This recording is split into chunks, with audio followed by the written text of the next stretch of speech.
All right, guys, welcome back to the List Night podcast. We haven't done one of these in a while, but we're going to be doing a short list today. We're going to hand it over to Andrew Simon. And Andrew, I think we're going to be doing lies that you're going to tell your kids. Is that right? Yeah. This is assuming I have kids, which is very tentative. Okay. All right. So if your parents are listening to this, hopefully it doesn't get any uncomfortable conversation started. Or maybe this is the best way to tell them. Who knows? Yeah. Okay. So let's jump right into it. 5 lies that I would absolutely tell my kids. Some of these are a little more generic and broad, and others are a little bit more specific. But number 5 is just a broad one. Santa, Easter Bunny, Tooth Fairy. You got to lie to them about the fictional creatures that make your life better. That's just one of those things that you don't want them to feel left out at school. This is a nicer one of mine. You'll see some of them are a little more mean-spirited towards my kids. This one's like, I don't want them to lose out. Yeah. I'm going to be very honest. I really thought it was going to start off dark and get progressively darker. So I am glad you're starting off with a nice one. And I'm glad that you're making this one pick rather than having a Santa Claus pick, an Easter Bunny pick, a Jesus Christ pick, all that stuff. I like that they're going to get meaner towards your kids, and not just like weirder or darker, just like mean towards your kids. Yeah, well, we'll see. But I will say about this one, I almost didn't put it on because part of me as a parent, I feel like would resent having to like go buy your kid a gift and then have to write Santa's name on it and be like, I don't even get credit for this. But I was like, you know what? I don't want to be that guy. So I'm putting Santa on the list. Let's talk about these lies for a second. The elephant in the room no one ever talks about. How many of these lies are based around some random person, whether it's the Tooth Fairy or Santa Claus, coming into your house in the dead of night and either giving you things or taking things from you? I'm just saying there's some dicey context there. Maybe honestly, not the lessons you want to be teaching your kids about how the world works. But it is a good way to teach about taxes and the government. Yes, the government does come in the dead of night and take things from us. Yeah, take. Okay, all right. Number 4. Don't think too hard about it. Number 4 is about food, and the lie I would tell my kids is that you wouldn't like this. My sister inspired me because I realized that she's been doing something with her almost 3-year-old daughter now, where if she doesn't want to share her food with her, she'll just tell her daughter that it's too spicy, or like it could be like mayonnaise, and she'd be like, it's spicy, and my niece will just be like, oh, that's spicy, I don't want that. So like I think that's genius. I've seen this as like a meme or Instagram or something, TikTok, I don't know, and it's like, parenting tip 107: tell your kids ice cream is spicy. Like, oh no, this is mom's ice cream, it's spicy.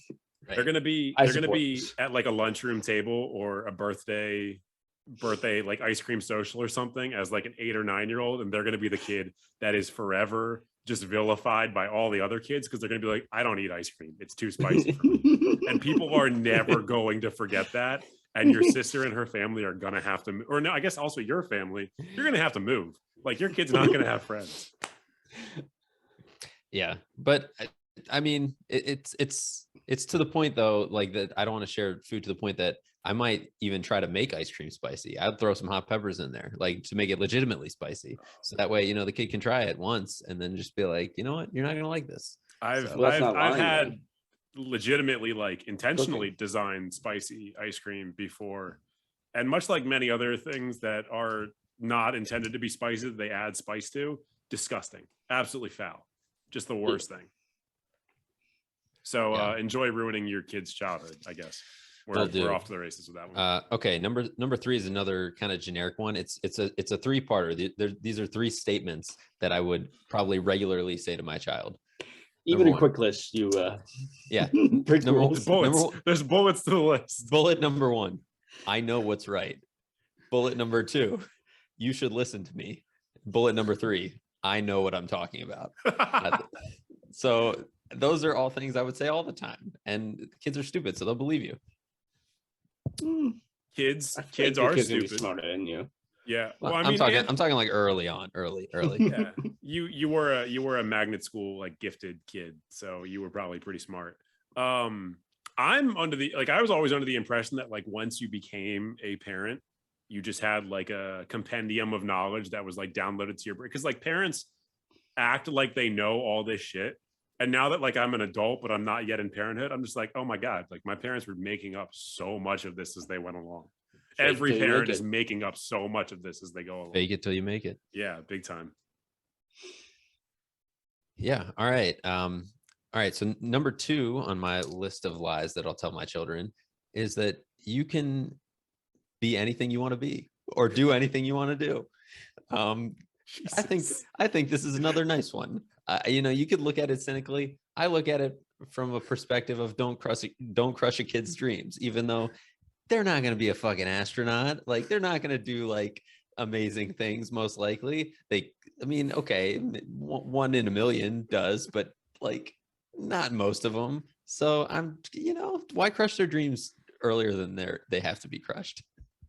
So you're preemptively ruling your kid out of the, like, you're not even entertaining the idea that this isn't a lie. You're going into it being like, hey, if you want to be one of these things that only special people are, you're not going to be. So it's Okay. going to be deceit from the jump. But even if I grant you like the kid is like the most talented kid in the world, He won't be. some 3-year-olds, and you ask them like, what do you want to be when you grow up, and they're like a fire truck. Like just shut up with all that. So like that's how I really feel. But my lie will be, don't shut up with all that. I respect it in a sense. It seems to come from a darker place than like most parents bring it from, but I get it. I think it's a more honest place than most parents bring it from. I mean, I guess there's some positives. Also, this is why I'm not a parent. Let's be clear. This entire list is why I am not a parent. Yes, this is why. This is one factor among many. I guess it's good to set some sort of like reasonable boundaries while also like not taking away their expectations for what they can be. Like you don't want your kid to be like, I'm going to be like a fire truck or something stupid, but I imagine your kids probably are going to be like that. So honestly, if my kid wants to be a fire truck, be a fire truck, son. Be a fire truck, buddy. Go right ahead. Your kid probably will be a fire truck. All right, Thomas is gonna have a talented kid.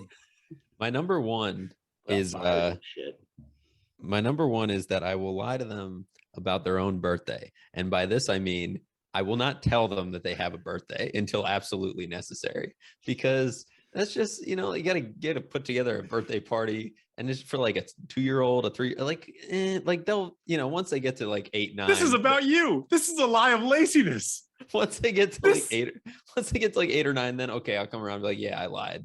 You have a birthday. Of course you have a birthday.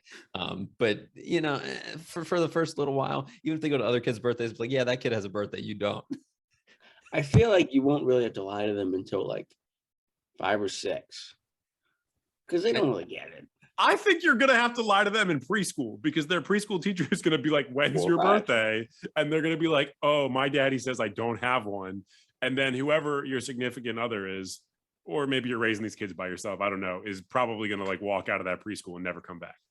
Just saying, think of all the time, money, headaches you're going to save by not having to do a birthday party. Think of how much time and money and headaches you're going to add for the therapy that your kids are going to have as adults. What you're not thinking about is all the money you save by other people buying your kid presents. Because this, like, here's my thing. After seeing the amount of presents my parents got my nieces, if I have kids, I'm not buying them anything for Christmas or the birthdays. Just let everyone else do it. Yeah. Or cross out their names on a gift that they get your kid and write your name on it. Like, come on. That's probably my lie. Is that's a hot tip right there. Come on. That's an easy one. Let them have a birthday, but just lie about how involved you are in their birthday. That's fair. Yeah. I mean, I'm not going to claim that I thought this list through very hard, but I stand by it. And just to recap, my list of 5 lies that I would tell my future children are: number 5, Santa/Easter Bunny/Tooth Fairy exist. Number 4, you wouldn't like this food, or it's too spicy, something along those lines. Number 3, I know what I'm talking about. Number 2, you can do or be anything you want to be. And number one, you have a birthday. Jesus Christ. Weird list. Like I'm really with you for a lot of this. And honestly, even for number one, I'm with you probably more than I should be. But at the same time, I'm like, I shouldn't be with him on most. I really thought like if there was two, people almost as terrible as me, like you two would be the ones that would agree with this list. And I'm the guy that hates birthdays. Like there's a lot of value to never letting a kid know about a birthday. The issue is if you're bringing your kid up in a society, like they're going to find out about that lie so quickly. Yeah, but you'll still save the first birthday, the second birthday, the third birthday, probably the fourth birthday, and then I mean, I don't think they're going to find out that quickly. Yeah, it's just it's not the weird list I thought it'd be. It's weird, but not that weird. And I thought it'd be more out there. And like Griffin's right. Like I always thought, like, oh, I'm gonna lie to my kids, and they're gonna think that the N64 is the highest tech gaming system out there. But like, there's no way to keep them from everything else. Right. Yeah, you're right. Because this was a list that was more almost, this could be like in a parent's guidebook. Like this is like useful things for parenting. I didn't choose like random things like, hey son, I played varsity football quarterback in high school. Like not like stuff like that. Like, lie to them about not things to make you seem cooler in front of your kids. Just things that are gonna like objectively affect their life in a negative way. The one thing Thomas, I would do is look at one of the like 20 some seasons of Power Rangers and find someone who looks vaguely like me and be like, I was a Power Ranger. Yeah, no, I will say, I think in the future, Thomas, you should do this same topic on a list because you have a tendency to tell some good lies to your younger sister or younger family. Like, I feel like you would be better at this list, to be perfectly honest. I think Thomas's whole life is a bit at this point, and I don't know what part of it is like. I don't know what genuine. to believe. Yeah. I mean, yeah. One I had was like, oh, hey kid, you love Looney Tunes? Well, they don't exist anymore because global warming. Bugs Bunny was real, and now he's gone. But do kids, and I don't want to get too in the weeds on this because this quick list is going to turn into a full-on just discussion. Do kids care about Looney Tunes anymore? Like, is that a big loss for them? Mine will. Also, you mentioned earlier that you were going to convince your kids that like the height of technology was an N64. Is that because you don't want to buy them something new? Because like because an N64 costs more money than because you want to play N64 with them. Exactly. I want them to go to the same progression I did so I can still play N64, beat them at everything mercilessly, and then when they start getting good, be like, hey, look at the GameCube. Them at everything. You mean you just want them to go through the same video game progression as you, not life progression, I hope. Oh God. Okay. Please God, not life progression. That would be, if they're 27, 28 and they're on a bad podcast with their friends averaging anywhere from 50 to 100 viewers, honestly, move away and don't tell them, because at that point they've disappointed you entirely. Yeah. I've already cut ties with my future kids. That's good. That's healthy. That's for the best. I love these short lists. They're just like a little quick pick me up for our audience, They're just a really good insight into how deeply damaged we are. Yeah. I mean, I don't think we should add anything more. I don't think people want to see how deep this is going to go. So thanks for tuning into another quick list, and make sure you like, subscribe, comment, tell your friends about it. They've stopped moving and I'm going to stop the recording.